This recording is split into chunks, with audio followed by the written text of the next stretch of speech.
Hola a todos, muy buenos días. Espero que estén muy bien, preparándose para una semana más corta esta. A nombre de la Cámara de Comercio de Santiago y de Evertec, le queremos dar la más cordial bienvenida a este webinar, donde nos van a contar consejos prácticos para prevenir un fraude en tu e-commerce. Hemos visto cómo desde que partió la pandemia ahora el comercio electrónico ha tenido un crecimiento impactante y por lo tanto la prevención del fraude en el e-commerce es cada vez más relevante. Para contarnos estos 8 consejos prácticos, vamos a contar con la presencia de Sebastián Franco. Él es gerente regional de preventas de Evertec y Ricardo Pinillos, gerente de producto de Evertec. Antes de dar el pase a Sebastián y Ricardo, contarles que pueden ir dejando sus preguntas en el chat, de manera que puedan ser respondidas al final de este webinar. Y además, informarles que a partir de mañana, durante el día, va a estar disponible este webinar en el canal de YouTube de la Cámara de Comercio de Santiago. Sebastián, Ricardo, la audiencia es de ustedes, bienvenidos, que tengamos una buena jornada. Muchas gracias. Estamos muy agradecidos de que nos estén recibiendo por acá. Para los que no sepan quién es Evertec, Evertec es una compañía que cotiza en bolsa. Evertec está liderando en este momento en Latinoamérica la transformación de los medios de pago en la región. En particular, ustedes sabrán bien que en Chile nosotros somos el proveedor de Santander para GetNet, y por lo tanto, o sea, tenemos el privilegio de estar muy presentes en el ecosistema de medios de pago.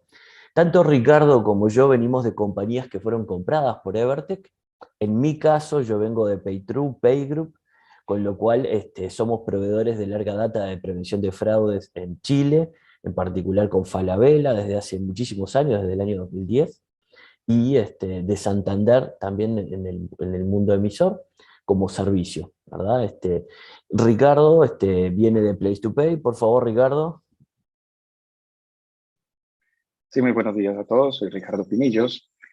Vengo de Evertec Place to Pay.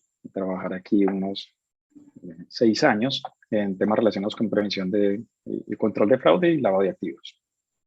Entonces, muchas gracias por la invitación y con mucho gusto estaremos aquí para apoyarles en todos los consejos que puedan servirles a ustedes en el día a día. Claramente.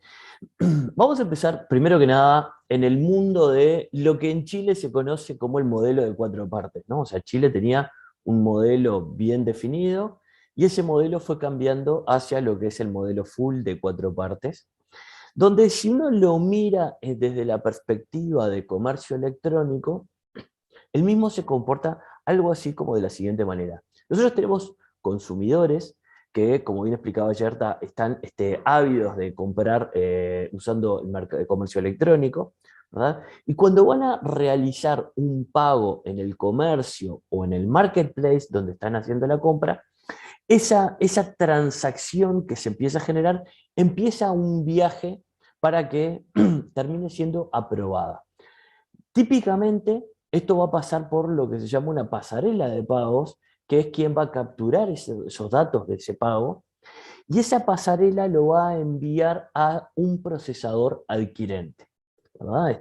Hoy en día, ustedes saben que esto era un monopolio, hoy en día está abierto, y ya hay competidores que pueden, por los que uno puede optar siendo comercio, con quién quiere trabajar.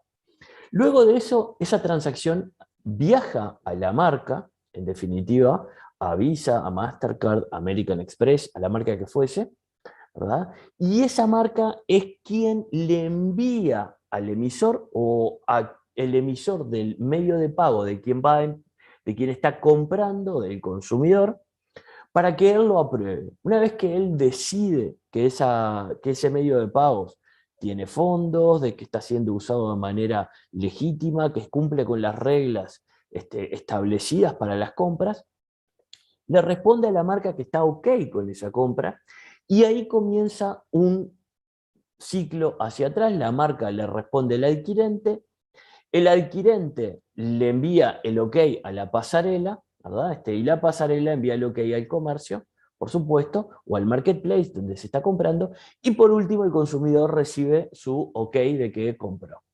Por supuesto que este es un flujo feliz y un flujo donde estamos pensando que no existe el fraude de alguna manera. Pero el fraude existe y el fraude no lo vamos a eliminar. Lo que podemos hacer es mitigarlo y ahí es donde nosotros nos queremos concentrar el día de hoy. Vamos a buscar la manera en la que queremos mitigar el fraude que ocurre en este proceso por el cual estamos recorriendo. ¿Ok? Entonces, para ello es que Ricardo nos va a contar de primera mano cuáles son estos tips que nosotros debemos seguir, o estos consejos prácticos que deberíamos seguir para proteger esto y hacerlo un mundo seguro de verdad. Si querés, Ricardo, comenzamos con los consejos. Perfecto, Sebastián. Lo primero que quisiera precisar para que todos estemos alineados es entender qué es un fraude. Y para poner unos términos bien prácticos, digamos que, y para este evento, digamos que vamos a entender el fraude como una transacción no autorizada por el titular. Hay otras modalidades de fraude en las cuales inclusive participa el titular, conocido como el fraude amigo, cuando yo hago una transacción, pero pues luego la voy a reportar a mi entidad financiera o a mi emisor como si me hubieran suplantado.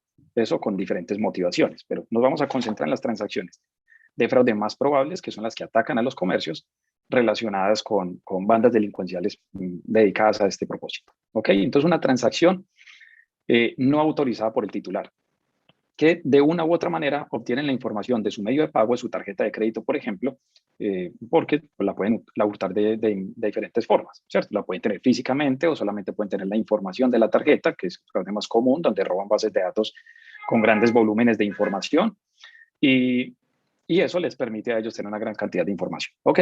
Entonces, entendiendo eso, vamos a ver cuáles son las principales recomendaciones. Lo primero es identificar si mi negocio está en riesgo de fraude.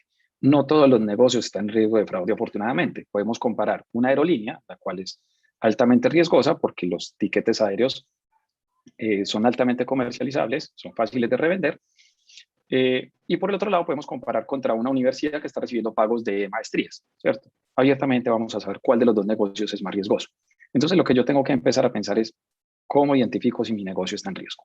Entonces, uno de los elementos para identificar eso es saber si los productos que yo vendo son altamente comercializables. Si fácilmente se pueden revender, eso quiere decir que estoy en alto riesgo por ese medio. Por ejemplo, tecnología, celulares, computadores, televisores, todo este tipo de artículos, ropa de marca de alto costo, eso es altamente comercializable. El otro elemento que es importante para clasificarlo dentro del riesgo de fraude es que sea fácil de transportar. Por ejemplo, por internet, pues yo podría pagar, voy a poner un ejemplo bien particular, un piso en cerámica, ¿cierto? Técnicamente yo lo puedo hacer, pero el riesgo de fraude de esa transacción va a ser mínimo porque es algo que no se va a comercializar porque en la práctica fácil no es de transportar, ¿cierto? Pero hay otras alternativas para clasificar el riesgo de fraude y es cuando los servicios permiten intermediación. Por ejemplo, ese es el caso de los pagos de impuestos. En algunos casos, los pagos de impuestos permiten intermediación y eso quiere decir que el usuario final, el beneficiario final, que es el que va, en teoría, a realizar el pago de sus impuestos, también está siendo engañado y pudo haber obtenido alguna información, por ejemplo, en redes sociales donde dice que hay un descuento por volúmenes altos de pago, ¿cierto? Yo voy a pagar mis impuestos y me dicen que hay unos descuentos del 50%, pero la persona que está promoviendo esos descuentos va a recibir el dinero en cash, a él va a recibir el pago en efectivo y él va a intermediar para realizar el pago de ese impuesto. Esa intermediación obviamente lo que quiere decir es que él está concentrando grandes volúmenes de dinero y de información para realizar los pagos con tarjetas o con información de tarjetas que es hurtada. Entonces, retomando, los diferentes elementos son es que sea altamente comercializable, otro elemento es que permita intermediación, otro es que sea fácil de transportar. Entonces ahí nos vamos dando cuenta si mi producto o mi negocio o cierta clase de productos de mi negocio están en riesgo. Hay veces que no todo el negocio en sí está en riesgo. Entonces, si yo tengo ese riesgo, pues bueno, tengo que empezar a implementar cualquiera de estas recomendaciones o las que ustedes adicionalmente consideren. Vamos a ver el siguiente. Sí, un detalle, Sí. si bien sé que tenemos que terminar en media hora, o sea, solo lo que quisiera poner es lo siguiente. En Chile no solamente se paga con tarjetas, bueno, no es muy popular solamente el pago con tarjetas, sino que Chile es un ejemplo del pago con cuentas. Nosotros mismos somos proveedores. Muchos de los consejos, o sea, que estamos viendo aquí, todos ellos también se aplican, excepto alguno que va a ser muy específico para tarjetas. Muchos de ellos también se aplican al mismo mundo del pago, de botones de pago, sin que intermedien las tarjetas. Es solamente un comentario pequeño. Vamos al siguiente. Esto es supremamente relevante y es identificar la responsabilidad que tengo en caso de fraude. Cuando los comercios incursionan en este tipo de transacciones, en transacciones de e-commerce, generalmente suelen concentrarse en cómo hacer que su negocio se desarrolle, crezca, sea sostenible en el tiempo y que cada vez sea más popular. Pero rara vez, desde el inicio, piensan en el riesgo de fraude. Y lo piensan asumiendo que el riesgo de fraude lo corren otros. Pero ¿qué sucede? Digamos que bajo el esquema tradicional de las marcas de tarjetas, en caso de fraude, es decir, si suplantan a alguien y yo como comercio recibo pagos en el ambiente no presente, pues soy yo el responsable en caso de ese fraude. Es decir, que yo tengo que implementar las medidas de seguridad, porque si no, eso se me va a ver reflejado en un contracargo. ¿Qué es un contracargo? Yo recibo el pago, despacho mi producto o presto el servicio, y días después, cuando el afectado, el titular del medio de pago, reclama ante su emisor, pues a mí me va a llegar una reclamación. Y cuando yo recibo esa reclamación como comercio, es el principal o el primer indicio de que algo raro puede estar sucediendo. Es posible que sea un fraude, es posible que sea una confusión. Pero si es un fraude, el problema es que días después me pueden contracargar, lo que quiere decir que me van a cargar o me van a debitar de mi cuenta el dinero de ese fraude. Entonces, es importante que estemos atentos y que sepamos que ese riesgo lo estamos corriendo como comerciantes bajo el esquema tradicional. Ahora más adelante vamos a ver unos esquemas en los cuales afortunadamente ya esa responsabilidad se traslada hacia el emisor del medio de pago, pero tradicionalmente son los comercios los que corren ese riesgo. Entonces es importantísimo eso, que sepamos que el riesgo no lo está corriendo otro, lo estoy corriendo yo en primera instancia. Muy bien. Vamos al siguiente. Implementar técnicas de onboarding seguro. Creo que muchos de nosotros ya hemos sido no solo comerciantes, ¿sí? No solo estamos del lado del negocio, sino que también hemos sido usuarios. Y hemos conocido múltiples plataformas en las cuales hay que hacer onboarding antes de realizar cualquier pago. Es decir, que hay que registrar el usuario, hay que tener una cuenta activa, como puede ser tipo Airbnb, puede ser Uber, puede ser Mercado Libre, Amazon. Hay muchas que permiten realizar las operaciones de este tipo, pero no es necesario.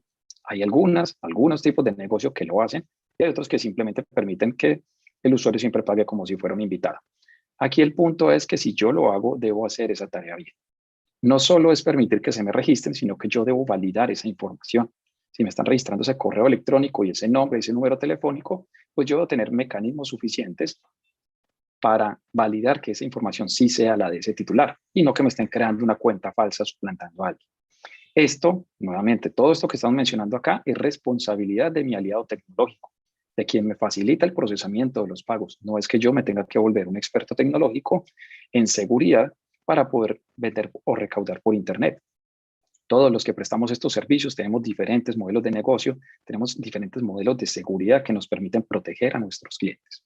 Entonces, acá debe haber un proceso de autenticación. Algunos, por ejemplo, ya lo habrán vivido. Cuando al registrarse en la plataforma, por ejemplo, en los neobancos es bien común, nos solicita una selfie, nos solicita la foto del documento de identificación por ambos lados, nos valida esa información, verifica que la persona sí esté viva realmente. El selfie, desde el punto de vista del usuario, pareciera que fuera una fotografía, pero realmente lo que hay por debajo es un video que realiza verificaciones de todo tipo, entre ellas verifica los micromovimientos musculares, valida que la persona efectivamente sí esté ahí, que no sea un video ni que sea una fotografía, y lo más importante es que autentica también el documento, verifica que el documento no haya sido manipulado, no esté falsificado. Y de esa forma, en ambiente no presente, permite identificar al usuario. Y esto se hace solo una vez. En adelante, pues bastará con que el usuario ingrese su usuario, contraseña o lo que es más amigable, la autenticación biométrica de la aplicación. Entonces, debo utilizar este tipo de técnicas para reducir ese riesgo de fraude. Es la primera barrera que yo le pongo a los ciberdelincuentes para que no ingresen en mi plataforma con el objetivo de defraudar el sistema. Perfecto. Correcto. Ahí, ¿sí? si querés, como para agregar, es que cuanto más creativo sea yo en este proceso de onboarding y más rápido lo pueda hacer, menos fricción voy a tener. Entonces, no es que por poner una cosa de esas vayamos a tener fricción, sino que es una preocupación que uno tiene por el cliente de uno, y es muy importante y es el punto de comienzo. Si a partir de ahí está todo mal, después el fraude seguro va a venir mal. Es un punto muy importante el que acaba de comentar Ricardo. El siguiente punto es activar el protocolo TRIDES 2.0. Y esto es supremamente relevante porque esto nos permite cambiar lo que mencionaba en ese punto 2, que es identificar quién es el responsable del fraude.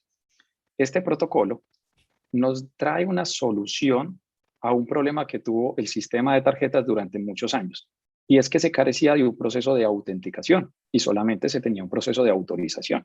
Para poner un ejemplo entre qué es lo uno y qué es lo otro, aunque suena parecido, realmente tiene sus diferencias. Vamos a poner un ejemplo. Yo voy al cajero electrónico y le doy la orden de retirar $100. Cuando yo le doy la orden de retirar $100, le estoy autorizando. Eso como usuario, estoy autorizando para que debite de mi cuenta esos $100 y me los entregue en efectivo. Pero cuando él me solicita la clave, me está autenticando y quiere saber si efectivamente soy yo quien estoy haciendo esa transacción. Entonces, durante más de 20 años, el protocolo transaccional en ambiente no presente carecía del proceso de autenticación. Si bien se hizo muchos esfuerzos y esto viene desarrollándose desde el año 99, no es algo nuevo, hacerlo que se masificara fue supremamente complejo porque la tecnología migró de los computadores y del ambiente web a las aplicaciones en las tablets, en los celulares, e inclusive en otro tipo de dispositivo como los relojes inteligentes. Entonces, mientras que esos protocolos se adecuaban, pues pasó bastante tiempo antes de solucionar este inconveniente. Afortunadamente ahora ya está completamente implementado y este protocolo lo que hace es que interconecta al adquirente, es decir, al comercio, con la marca de tarjetas y con el emisor, para que el emisor, antes de realizar la transacción, primero autentique al usuario y que lo autentique con múltiples elementos tecnológicos. No quiere decir que me vaya a solicitar una clave necesariamente.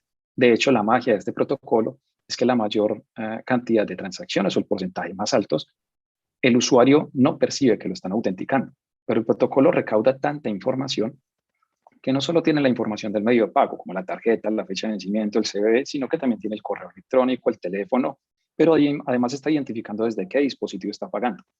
Y además el protocolo permite enviar información sobre qué tipo de producto están comprando o qué tipo de servicio. Además, inclusive permite enviar información sobre la cuenta. Recuerdan en el onboarding, pues entonces me va a permitir enviar información relacionada con la cuenta. Si es una cuenta recién creada, obvio va a tener mayor riesgo que una cuenta que lleve 3 años con compras recurrentes, ¿cierto? También me va a permitir enviar información de actualización de la cuenta. Por ejemplo, si cambiaron la clave de la cuenta ese mismo día, eso es una transacción que reviste mayor riesgo. Y va a pasar lo mismo con cualquier tipo de actualización de datos.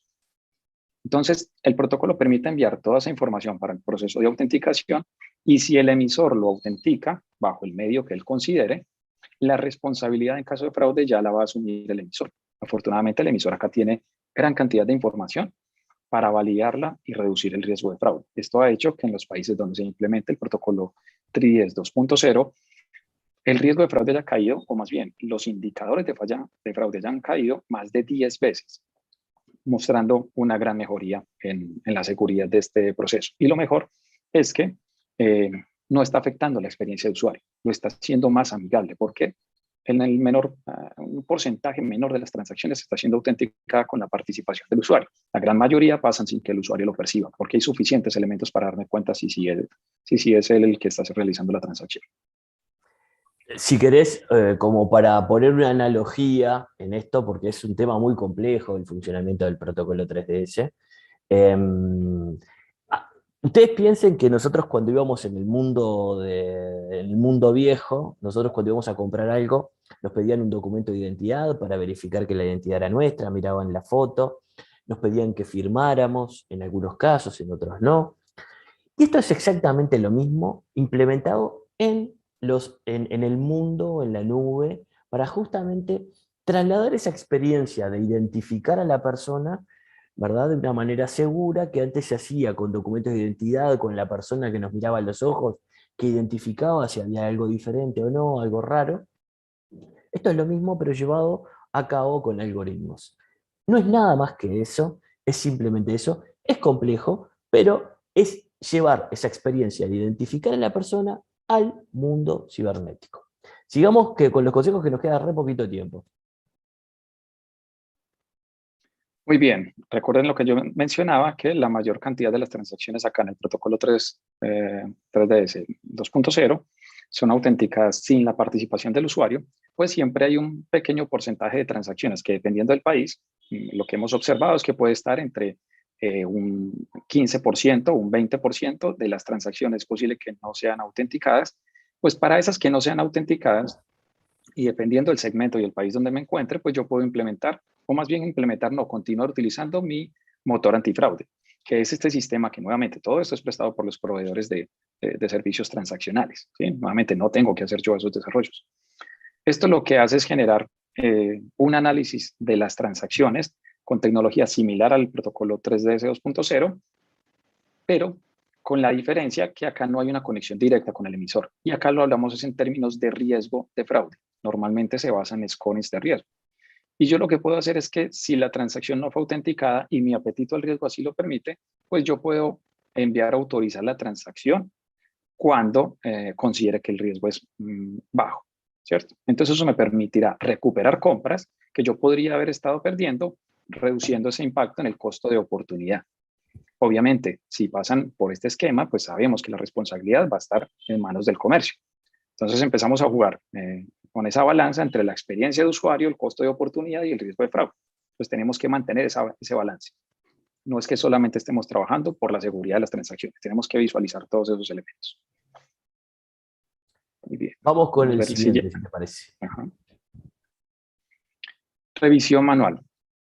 Este suele ser uno de los módulos de seguridad de los motores antifraude, pero a su vez también es utilizado en el protocolo 3DS. Y es que ambos permiten suspender las transacciones bajo determinados esquemas de negocio para que alguien de forma manual realice una validación de seguridad, si es del caso contacte al titular, para entender si es él o no el que está realizando la transacción. Pensemos en un escenario de una transacción de un monto alto, una transacción de $20,000. Si tiene riesgo de fraude en una transacción de $20,000, el impacto es muy grande. El fraude realmente es considerable. Pero si es una venta perdida también, el costo de oportunidad es muy elevado. Entonces yo no quiero que me pase un fraude, pero tampoco quiero perder una venta de esa manera. Y si estoy diciendo que esa transacción es para el envío de X o Y producto, pues ese producto tiene una cadena logística que requiere una preparación, un embalaje, un transporte. Entonces probablemente yo tenga tiempo suficiente para hacer esta verificación antes de decidir si la apruebo o la declino.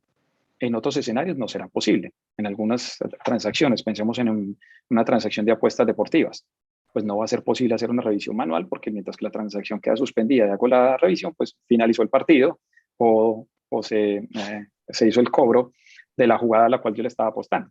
Entonces, para los casos en los cuales se permite, es una recomendación supremamente buena, basándose en la relación de costo de oportunidad de una venta perdida y el riesgo de fraude de una transacción de alto monto. Sí, lo importante acá es que uno no tiene por qué perjudicar la experiencia de usuario para hacer esto. El usuario, la experiencia del usuario puede decir, hemos recibido su pago, estaremos entregando rápidamente su pedido o algo por el estilo. Y mientras tanto se hace esa verificación y después se le puede enviar, en caso que fuera una sospecha, una denegación, o sea, su pedido fue cancelado o algo por el estilo. Pero no se atenta contra el consumidor, que es un consumidor bueno, diciéndole que está siendo investigado por fraude. Es fundamental. Todas estas cosas se pueden implementar sin generar fricción, sin generar pérdida en las ventas o sin generar pérdida de imagen. Tenemos que ser muy creativos, pero tenemos que proteger nuestros negocios. Vamos con el siguiente. El siguiente es utilizar los servicios de tokenización, que va muy de la mano con lo que está mencionando Sebastián. Y es que yo no tengo que escoger entre la seguridad y la experiencia de usuario. Tengo que trabajar siempre en pro de los dos beneficios. Y los servicios de tokenización nos ayudan en ambos. Estos servicios lo que permiten es guardar la información de la tarjeta convirtiéndola a un token, o sea, guardando la información de manera segura. De esa forma, llegado el caso de un ataque informático, suponiendo que accedieran a esa base de datos donde está la información de los tokens, igual no podrían hacer nada con ellos, porque esos tokens solamente le van a permitir realizar pagos a ese usuario en ese mismo comercio. Entonces no habría razón para que alguien realizara un ataque informático de esa naturaleza. Pero adicionalmente ese servicio de tokenización ofrecido por las marcas, pues muchas veces también tienen protocolos de autenticación similares a los del protocolo 3DS. Y esto quiere decir que va hasta el emisor para que el emisor realice una autenticación y diga si ese es el dueño de la tarjeta, y la tarjeta queda almacenada, o el equivalente a la tarjeta queda almacenada de forma segura, y el usuario en adelante no tendrá que ingresarla nuevamente. Ya le podrán realizar los cargos a la tarjeta que tiene tokenizada en la aplicación o en la página web, y entre menos interacciones haya ingresando la tarjeta de crédito en algún portal, pues menos riesgo de fraude va a tener o de fuga de información para ese usuario. Y como pasó por una autenticación, pues también va a tener menos riesgo de suplantación para que el comercio no vaya a ser víctima de contracargos. Eso tiene beneficios adicionales, y es que las marcas permiten realizar actualizaciones sobre las tarjetas. Por ejemplo, si yo guardé la tarjeta en una aplicación para que mes a mes me realizaran el cobro, pero la tarjeta se me perdió o me la robaron y la tuve que cambiar, pues perfectamente estos servicios pueden hacer la actualización de la tarjeta, y el mes siguiente, cuando se haga la petición del cobro, se va a actualizar esa información del token y el usuario no va a dejar de pagar, ni el comercio va a dejar de recibir su pago. Entonces esto tiene muchísimos beneficios en múltiples aspectos, tanto de seguridad como de experiencia de usuario. Perfecto. Vamos con el último bien rápido porque ya tenemos que cerrar, Ricardo. Y el último es adquirir los servicios de seguro antifraude, teniendo muy presente que debo contemplar todas las cláusulas de ese seguro antifraude. Esto no es solo adquirir el seguro y sencillamente despreocuparme. Debo revisar bien qué es lo que me cubre y qué es lo que no me cubre. En muchos casos vemos servicios de seguro antifraude que no cubren, perdón, vemos que no cubren servicios, ¿cierto? Entonces, si yo vendo computadores por internet, no voy a tener mayor problema en utilizar un servicio de esta naturaleza. Pero si yo todo lo que estoy ofreciendo a mis clientes son servicios, todo es virtual, no hay ninguna entrega de producto, pues no tiene sentido que yo esté comprando un seguro antifraude con esas condiciones. Pasa lo mismo en aquellos escenarios donde me dice que si voy a realizar la entrega de algún producto, pues lo tengo que entregar única, exclusivamente la dirección registrada durante el onboarding. Y yo en mi proceso logístico estoy permitiendo que cambien esa dirección. Entonces me estoy descubriendo lo que estaba cubriendo con el seguro antifraude. Y en otros casos, esos seguros antifraude pueden tener ciertas limitaciones de capital. Entonces me dice, respondemos máximo hasta $15,000 o $20,000, pero mis ventas son por $1,000,000. Entonces tengo que tener presente que no me está cubriendo mucho. Entonces hay seguros que son bastante prácticos de activar, pero es muy importante que tenemos que ser conscientes que debemos revisar una a una esas cláusulas para saber si se adecúan a mi modelo de negocio. Listo. Muchas gracias. Podemos... Vamos rápido entonces a revisitar lo que vimos al comienzo del ciclo, ¿no? Y vamos a ver cómo influyen todos estos tips de seguridad que acabamos de colocar. ¿Se acuerdan que el consumidor va hacia el marketplace o hacia el comercio, hacia la página, en definitiva, a pagar? Lo primero que decía Ricardo decía de el onboarding seguro, ¿ok? O sea, hagamos un onboarding, conozcamos al cliente con el que estamos trabajando. Una vez que lo conocemos, seguimos para adelante. Eso se hace una vez, por supuesto, ¿no? Luego esa transacción va para la pasarela y luego viene la parte del protocolo de seguridad. ¿Querés contarla ahí, Ricardo? Listo, rápidamente recapitulamos. Entonces, recuerden esa primera interacción donde el cliente estaba hacer el onboarding seguro. Recuerden, no todos los modelos de negocio lo aplican, pero los que lo aplican, pues lo deben hacer bien. Entre otras porque hay muchos que están regulados, entonces lo deben hacer principalmente por normatividad relacionada con control de lavado de activos, donde me dicen que tengo que tener un KYC. Esto es un proceso de conocimiento del cliente. El conocimiento del cliente pues debe ser completamente virtual para no afectar la experiencia de usuario, pero entonces debo hacer bien la tarea. Cuando ya se realiza ese proceso de onboarding seguro, se envía la información a través de la pasarela o el PSP, se envía el protocolo de autenticación, que recuerden interconecta los tres elementos, que es el adquirente, acá 3DS Server, con la marca, que es el Directory Server, y finalmente con el emisor, representado por el ACS. Quien evalúa toda la información que le enviaron en ese protocolo, toma la decisión si autentica o no.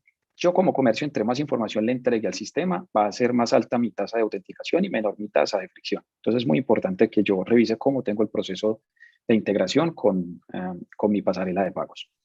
De vuelta, voy a recibir una información, llega hasta la pasarela nuevamente, y si es del caso y tengo que aplicar un sistema de control de fraude, pues acá es donde lo voy a utilizar. ¿En qué escenarios? Primer escenario, en los países donde no hay implementación de del protocolo 3DS o donde mi proveedor tecnológico no lo tiene implementado.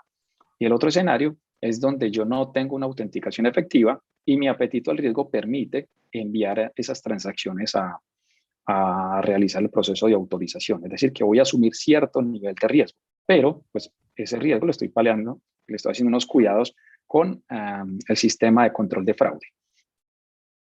Correcto. Y luego viene el pasaje de lo que habíamos visto al principio, con esa ya autenticación previa ya realizada, donde va a pasar por el procesador adquirente.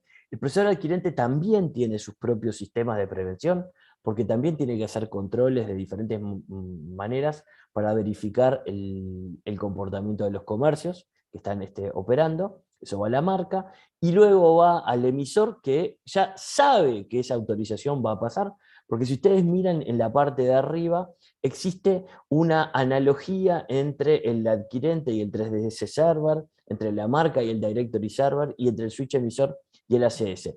El switch emisor también va a tener su verificación de prevención de fraudes, por supuesto, y luego la transacción va a retornar y va a generar un punto de compra en el consumidor. Entonces, pasamos de un modelo desprotegido a un modelo 100% protegido. Quizás sin sacar, o sin colocar, mejor dicho, el modelo de 3DS, todo el resto es aplicable para todos los comercios de Chile, sin importar el medio de pago, y nosotros también podemos implementar mecanismos seguros parecidos al 3DS cuando el mundo no es el mundo de las tarjetas. No sé si tenemos preguntas para hoy, pero hasta acá llega nuestra conferencia. Sí, hay una pregunta. Hay una pregunta que dice, ¿podrían repasar los puntos sobre el motor antifraude y servicio de tokenización? Si querés, Claro que sí. Ricardo.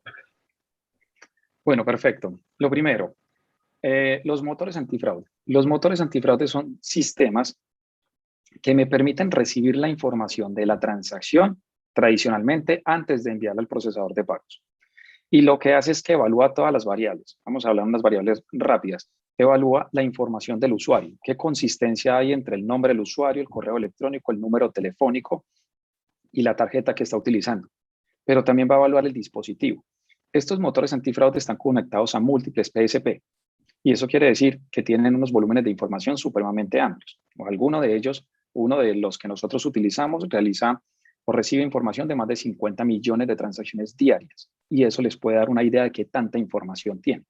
Entonces, si el usuario, probablemente como comercio, es la primera vez que me paga a mí, al pasarlo por el motor antifraude, es muy probable que ya le haya realizado pagos a múltiples otros comercios, a otras transacciones en otros entornos. Entonces, ya puede haber una información previa donde yo conozca si ese sí era el dispositivo asociado a esa tarjeta o si ese sí era el correo electrónico. Y eso me permite a mí reducir el riesgo de fraude, siempre que haya ya un conocimiento previo de ese usuario. Y eso normalmente se ve reflejado en unos scores de riesgo. Y con esos scores, pues yo permito clasificar si autorizo o no autorizo la transacción. Antes de pasar a la tokenización, déjame poner un punto importante. En el mundo del mercado o del comercio electrónico, no solamente importa la información de la transacción en sí misma o los datos de la transacción, sino que se transforma en muy relevante el contenido del carrito. Creo que era el primero o el segundo tip que nos comentaba justamente Ricardo. Nosotros tenemos clientes, por ejemplo, que con nuestro sistema han implementado un análisis del carrito y le otorgan diferentes puntajes, ¿verdad? De peligrosidad a cada uno de los puntos. Entonces, el sistema antifraude también tiene que tener la chance de analizar el carrito y ver qué es lo que está dentro, porque es uno de los tips de seguridad más importantes, uno de los takeaways más importantes que se pueden llevar el día de hoy. Disculpa, Ricardo, seguí con la parte de tokenización, que era lo que nos faltaba para cerrar. Perfecto. Ahora, el servicio de tokenización, digamos que hay dos tipos de servicios de tokenización. Puede hablarse de tokenización cerrada, en los cuales las pasarelas de pago, los PSP, le prestan el servicio a sus comercios de tal forma que reciben la información de la tarjeta y la convierten en un token.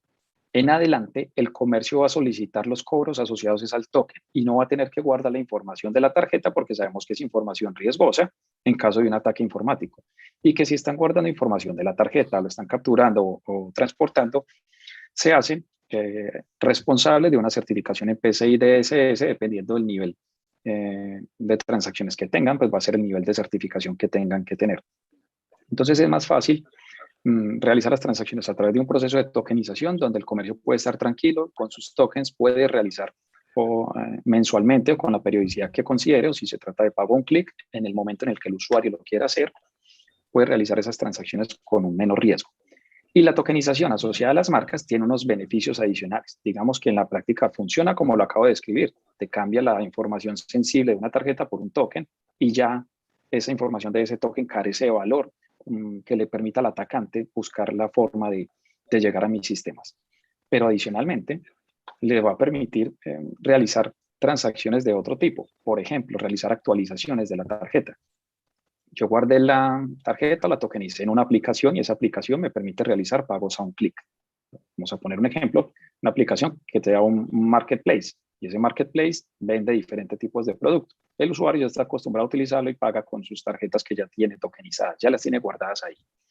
En cualquier momento cambia una de esas tarjetas y el servicio lo que va a hacer es que cuando consuma el servicio de tokenización se dé cuenta que la tarjeta ya fue dada de baja, el emisor le va a remitir el nuevo número de tarjeta a la marca y la marca me va a entregar a mí un token asociado a esa nueva tarjeta. Permite reemplazar y actualizar esa información y de esa forma el usuario puede seguir con toda tranquilidad realizando sus pagos y el comercio no pierde un cliente, no pierde ese impulso del cliente cuando iba a comprar y se dio cuenta que su tarjeta estaba vencida o que ya estaba cancelada por hurto o por las razones que fuera. Entonces esos son los servicios que me permite a mí la tokenización, entre otros. Muchas gracias. Hay tres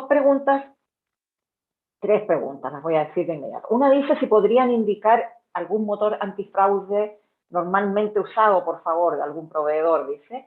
Y también preguntan, que va un poco en la línea, dice, ¿qué mecanismos de los planteados podrían ser implementados inicialmente por emprendimientos que no cuentan aún con fondos para financiar todas las etapas? Y también preguntan si puedes comparar 3DS 1.0 versus 3DS 2.0. Si necesitan que les repita después las preguntas. No, para mí está clarísimo. O sea, la primera pregunta que era, o sea, buscar proveedores, nosotros somos proveedores, por supuesto que no somos los únicos, hay una cantidad. No sé, si quieren, les podemos compartir el teléfono de nuestra área comercial en Chile, o los contactos. Fernando Bella es un amigo, que está responsable ahí, pueden hablar con él tranquilamente. Después, la otra pregunta, ¿qué mecanismos? Y bueno, muchas de estas cosas están pensadas para, yo los categorizaría en dos grandes líneas los tips. Uno es cosas que yo puedo hacer justamente siendo yo el titular del comercio que vende, o cosas que yo puedo hacer siendo yo partícipe de venta en un marketplace. O sea, cuando yo utilizo un marketplace, yo no tengo que colocar toda esta tecnología, sino que es el marketplace quien lo hace, ¿ok?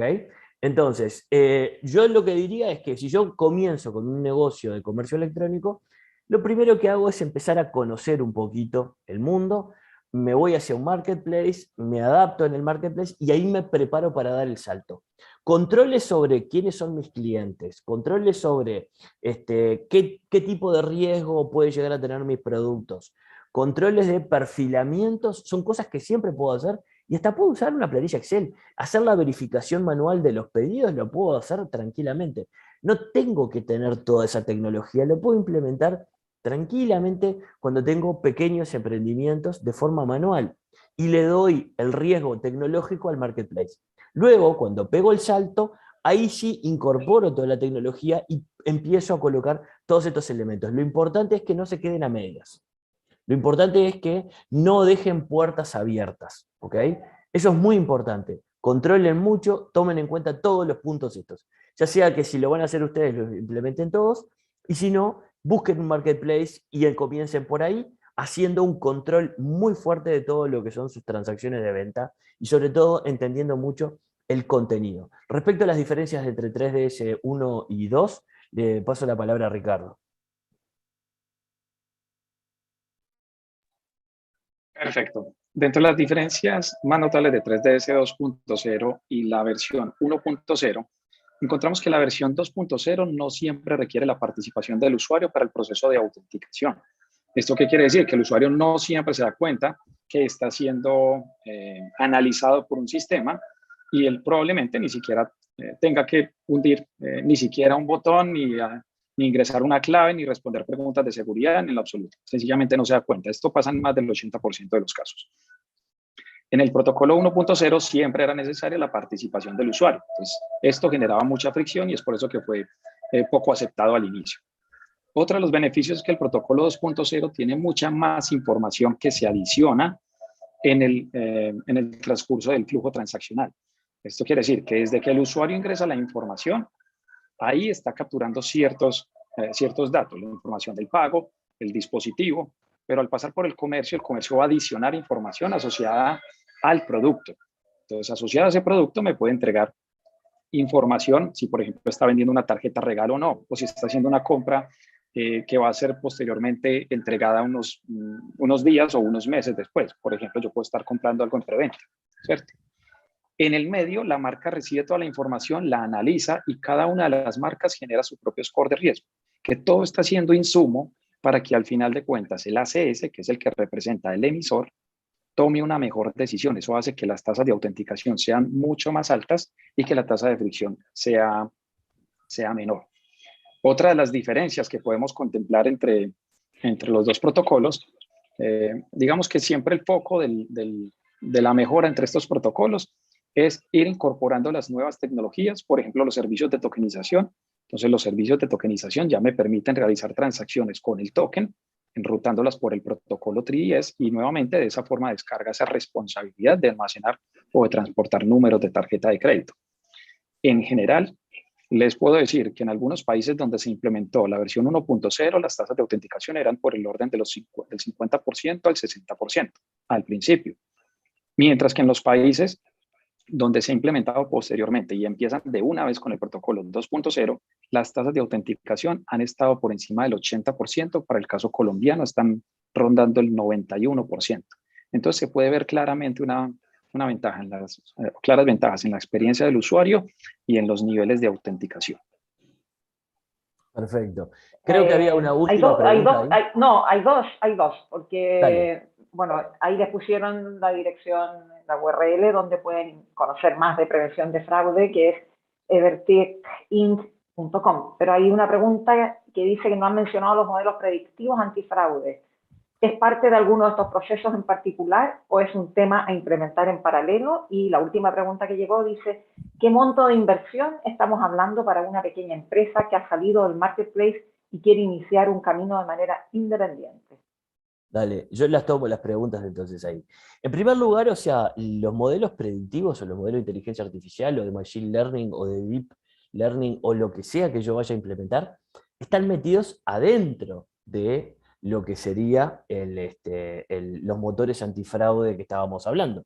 Ya sea el motor antifraude emisor, ya sea el motor de autenticación de 3DS, ya sea el motor de detección sobre lo que serían el carrito. O sea, la inteligencia artificial es una forma de analizar, pero no es un fin en sí mismo, sino que es una herramienta que utilizan estas cosas que estamos colocando ahí. Nosotros tenemos, o sea, usamos, en el caso nuestro, inteligencia artificial en todos esos procesos para terminar de entender si es la persona o no es la persona.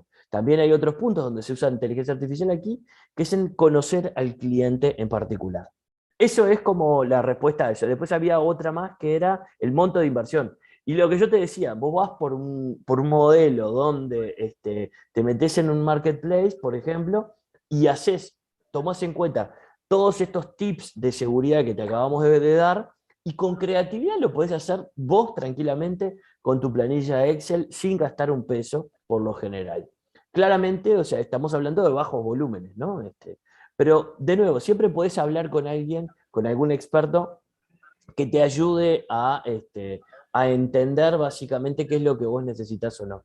Siempre está bueno hablar con alguien que que tenga conocimiento profundo sobre el comercio electrónico. Eso es lo que los invitamos a hacer siempre.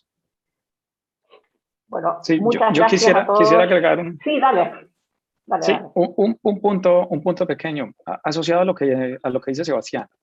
Cada uno de estos modelos de seguridad o estos elementos de seguridad que vimos ahí, no es que yo tenga que pagar un monto adicional por la implementación, sino que dentro del mercado existen múltiples proveedores tecnológicos que me van a facilitar el pago. Y lo que yo debo buscar es cuáles de esos servicios los tiene mi procesador del pago, mi pasarela, cuáles de ellos tienen. No es que yo tenga que pagar uno por uno una implementación de $20,000, por ejemplo. No, sencillamente los procesadores de pago y las pasarelas de pago ya los tienen implementados. Yo solamente debo validar con cuál de ellos ir, con cuál de ellos trabajar para que me permita tener mayor seguridad. Eso es.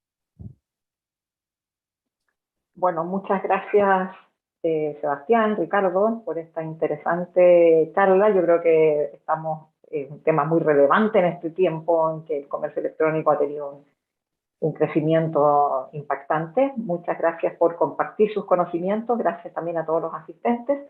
Y recordarles que pueden revivir este webinar a partir de mañana en el YouTube de la Cámara. Nos estaremos encontrando en una próxima oportunidad. Que tengan una buena jornada. Muchas gracias por habernos tenido. Hasta luego.